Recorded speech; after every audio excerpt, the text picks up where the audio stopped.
Hello students, let's start our new concept which is porters 5 forces. मेरे हिसाब से ये बहुत ही इजी टॉपिक है स्टूडेंट, एन इजी मॉडल है।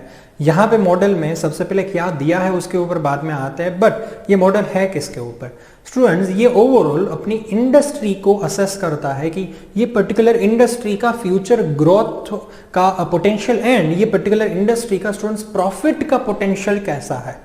क्या ये फ्यूचर में लॉन्ग टर्म में सस्टेन कर पाएगी एंड लॉन्ग टर्म में ये अपने को प्रॉफिट दे पाएगी। ठीक है, नाउ स्टूडेंट्स ये क्यों चेक करना चाहिए आपको? क्वेश्चन होगा students, the thing is that कि आप कितने भी अच्छी कॉम्पिटिटिव एडवांटेज, आप कितना भी अच्छी तरीके से अपनी कंपनी बनाओ, कितनी भी अच्छी प्रोडक्ट बनाओ, क्वालिटी रखो, ठीक है, तो आपकी खुद ही की कंपनी में स्टूडेंट्स आप कितना भी अच्छा काम कर लो, बट आप जो इंडस्ट्री में हो वो इंडस्ट्री ही आगे जाके डिस्टर्ब हो जाने वाली हो तो क्या करोगे आप, है ना? The same scenario is there with the automobile industry.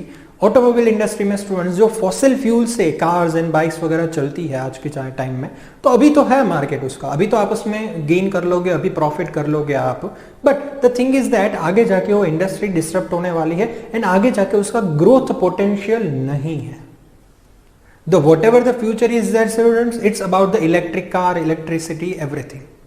So that's why students particular industry की अट्रैक्टिवनेस देखना बहुत जरूरी है। हम लोग आगे देखेंगे स्टूडेंट्स के किस तरीके से इसका एनालिसिस करते हैं and how the practical life में कैसे होता है, but the thing is that industry का attractiveness is also equally important then our own core competence and our own strategy.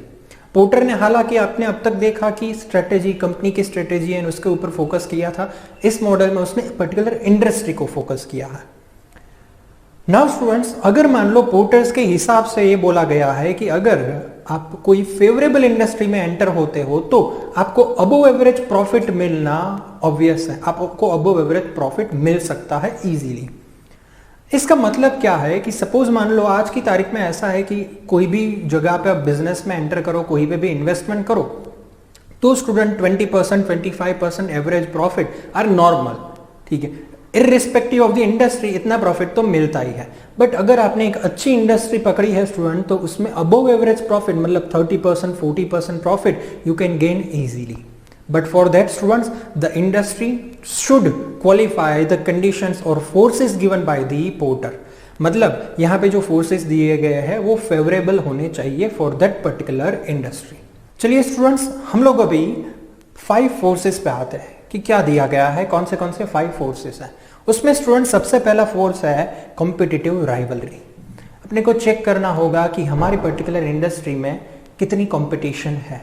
अगर बहुत ज्यादा कंपटीशन है स्टूडेंट्स, तो होगा क्या पता है कि इधर आपको बहुत ही लो कॉस्ट में या बहुत ही प्राइस सेंसिटिव मार्केट में हो तो बहुत ही प्राइस में ध्यान रखना होगा, प्राइस बढ़ा नहीं सकते हो, एंड और एल्स इतनी ज्यादा कंपटीशन है तो आपको स्टैंड आउट करने के लिए, मतलब आपको थोड़ा अलग देखने के लिए हाई मार्केटिंग कॉस्ट इनकर करनी होती है।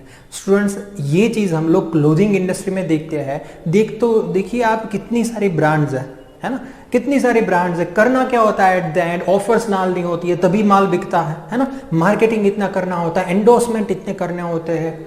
देखिए न्यूज़पेपर में कितनी एडवर्टीजमेंट आती है। सो इन दिस केस स्टूडेंट्स, अगर कंपटीशन हाई है, सो इन दैट केस आपको एक बार नहीं 10 बार सोचना चाहिए कि whether I should enter into that industry और not. The second force students बहुत सिंपल है कि high barrier to entry, or we can say that the new entry of any future competitor। बहुत सिंप्लीफाइड लैंग्वेज में बोला मैंने students. High barrier to entry है ना, वो शायद काफी बार लोगों को टेक्निकल लग सकता है, but the second word I told you is that the new entry of any other competitor. मतलब कोई, हम तो जो एग्जिस्टिंग 5 7 10 कॉम्पिटिटर हम लोग कॉम्पिटिशन कर ही रहे हैं, ठीक है, हमारी दिक्कत नहीं, हम लोगों को तो मैनेज कर लिया है, बट फ्यूचर में स्टूडेंट्स क्या आगे जाके और कोई नया बंदा, कोई और नई कंपनी हमको ज्वाइन कर सकती है, हमारी इंडस्ट्री में एंटर हो सकती है। बिकॉज स्टूडेंट्स हम जो एग्जिस्टिंग 10 प्लेयर थे तो सबके पास से on an average 10% market share रहता था, और नया आएगा तो हमारा सबका मार्केट शेयर अफेक्ट होगा।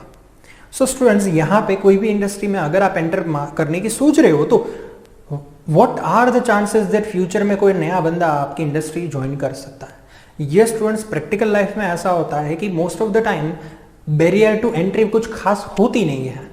वाई? बिकॉज ग्लोबल मार्केट है, बहुत सबके पास इंफॉर्मेशन है स्टूडेंट्स, कस्टमर बहुत रैशनल है and lots of things are there.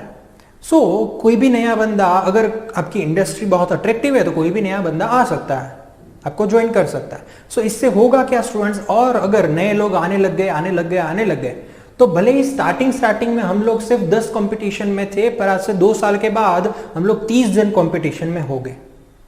ठीक है, so once again it will affect the competition and students, ये जो बैरियर टू एंट्री है ना, अगर मान लो गलती से, अगर मान लो चांसेस अगर ये हाई है, मतलब चांसेस बहुत कम है कि फ्यूचर में कोई आएगा, जैसे कि स्टूडेंट्स टेलीकॉम इंडस्ट्री है, एयरलाइन इंडस्ट्री है, यहां पे न्यू प्लेयर इतनी जल्दी नहीं आता है। 10 साल में कोई एक नया प्लेयर आ सकता है, 10 साल में।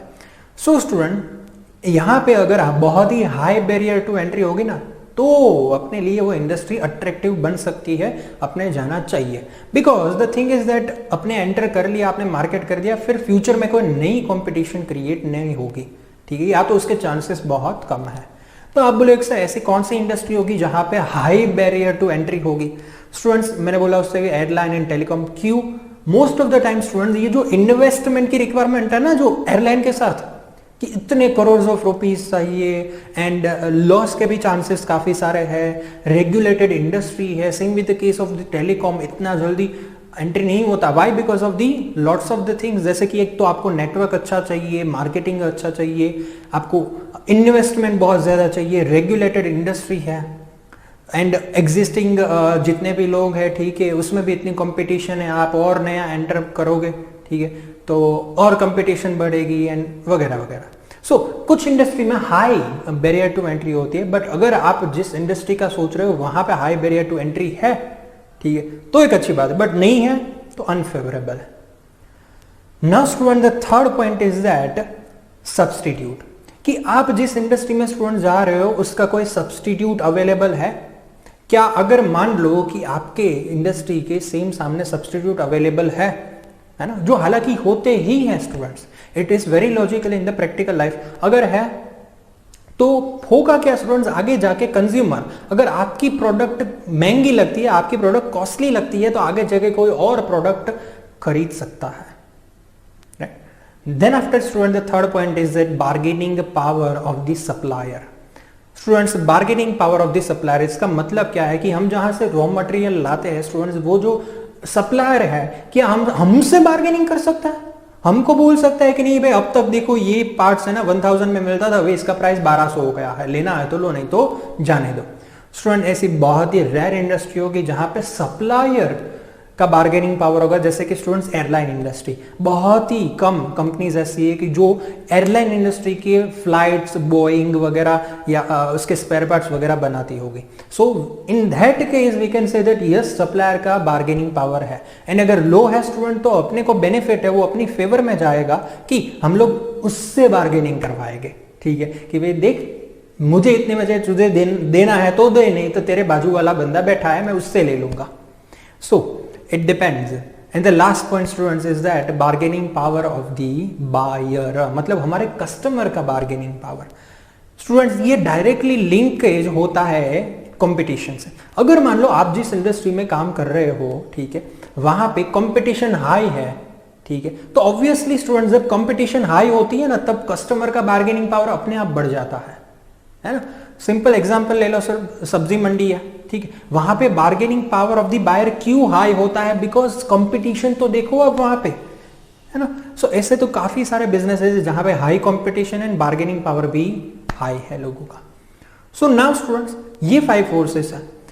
अभी यहां पे एक फैक्ट की बात मैं बता दूं स्टूडेंट्स कि ये पांचों के पांचों फोर्सेस के सामने ग्रीन टिक लगना जरूरी नहीं है।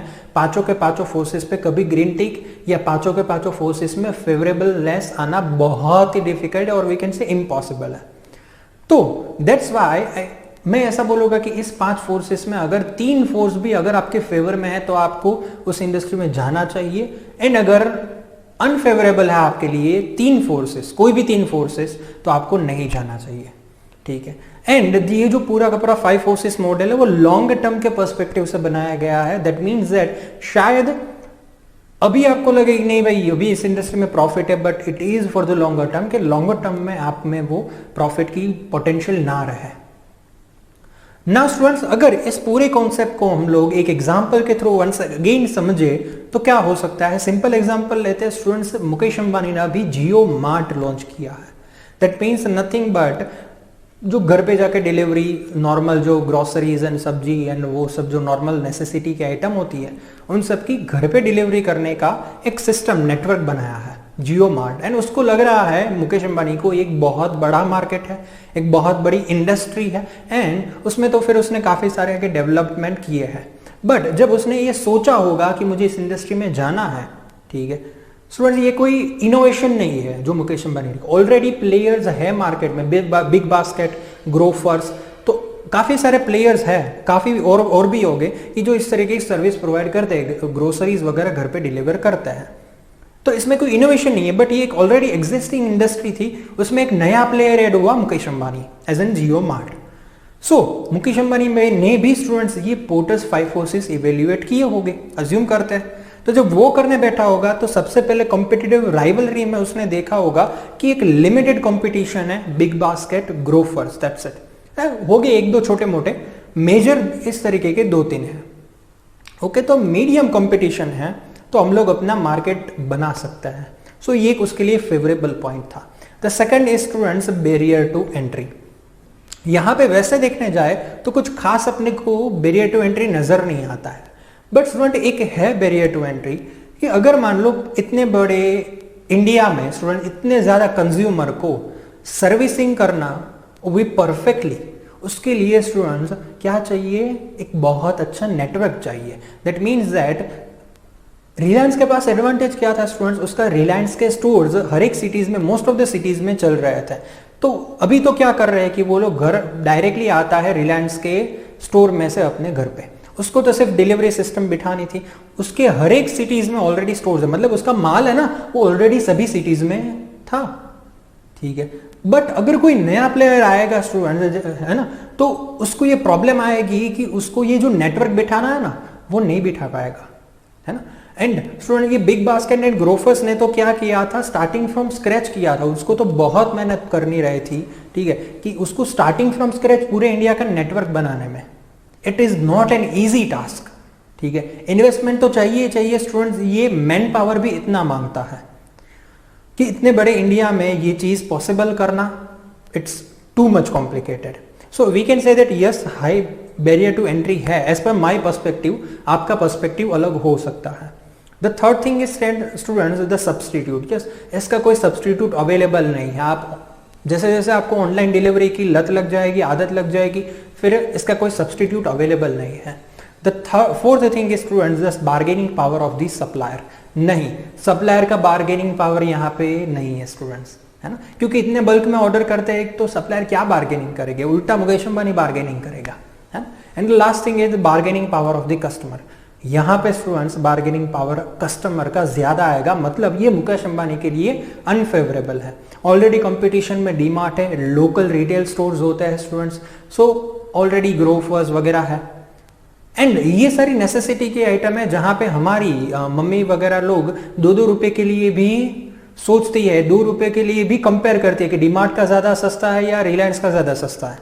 सो यहाँ पे ये पॉइंट अपने लिए एक अनफेवरेबल बन रहा है, बट ओवरऑल एक अच्छी फेवरेबल इंडस्ट्री बन रही है। सो अगर मुकेश अंबानी यहाँ पे एंटर होता है, सर्विसिंग स्टार्ट करता है, तो आगे जाके प्रॉफिट का पोटेंशियल अच्छा खासा है as per Porter's 5 forces model. So students, here we are done with this concept. Thank you.